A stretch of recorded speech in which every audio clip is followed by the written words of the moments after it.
Concussion substitute వివాదం చినికి గాలివనలా మారుతుందా? ఇప్పటి వరకు చాలా క్లీన్ రికార్డ్ మెయింటైన్ చేసిన జవగల్ శ్రీనాథ్ కెరీర్పై ఇప్పుడు మాయను మర్చిపడే అవకాశం కనిపిస్తుంది. ఇంతకీ ఈ వివాదంపై ఎవరి మాటేంటి? ఇంతకీ తప్పెవరిదే?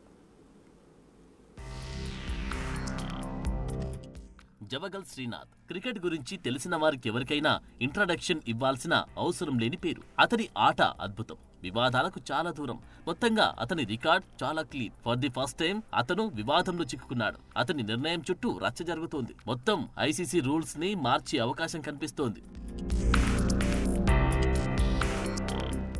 వివాదానికి కారణం పూణే వేదికగా జరిగిన ఇంగ్లాండ్ భారత్ మధ్య జరిగిన మ్యాచ్. ఈ మ్యాచ్ లో కంకషన్ సబ్స్టిట్యూషన్ ఆప్షన్ ను ఉపయోగించుకుని దూబే ప్లేస్ లో హర్షిత్ రాణాను టీంలోకి తీసుకున్నాడు. ఆ మ్యాచ్ కు రిఫరీగా ఉన్న జవగల్ శ్రీనాథ్ దీనికి అంగీకరించారు. ఆ మ్యాచ్ లో హర్షిత్ 3 వికెట్లు తీసి టీమిండియా గెలుపులో కీ రోల్ ప్లే చేశాడు.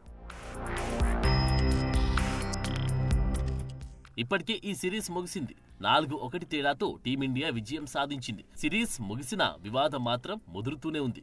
ఆల్రౌండర్ అయిన దూబే ప్లేస్ లో స్పెషలిస్ట్ పేసర్ అయిన హర్షిత్ రాణాను ఎలా సెలెక్ట్ చేస్తారనేది అసలు ప్రశ్న.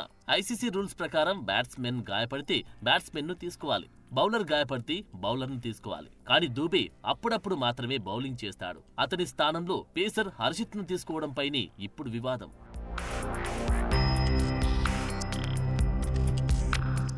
శ్రీనాథ్ తీరుపై ప్రముఖ మ్యాచ్ రిఫరీ క్రిస్ బ్రాడ్ తీవ్ర అభ్యంతరం వ్యక్తం చేశారు. మరోసారి పక్షపాతం, అవినీతి కనిపిస్తుందంటూ సీరియస్ కామెంట్ చేశారు. దూబేకి రాణా ఎలా రీప్లేస్మెంట్ అవుతాడని నిలదీశారు. ఇండియా మ్యాచ్ కు మాజీ ఇండియన్ ప్లేయర్ ను ఎలా రిఫరీగా నియమిస్తారు? తటస్థ రిఫరీలను ఉంచాల్సిన అవసరముందన్నారు.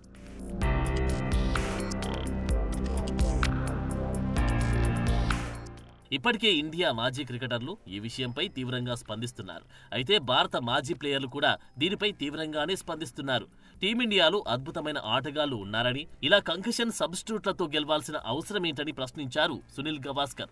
అసలు ఈ మ్యాచ్ లో కంకషన్ సబ్స్టిట్యూట్ అవసరమే లేదని, ఒకవేళ అవసరమే అయినా దూబే బ్యాటింగ్ పూర్తయితే ఆ ప్లేస్ లో మరెవరినైనా తీసుకోవాల్సిందన్నాడు సన్నీ.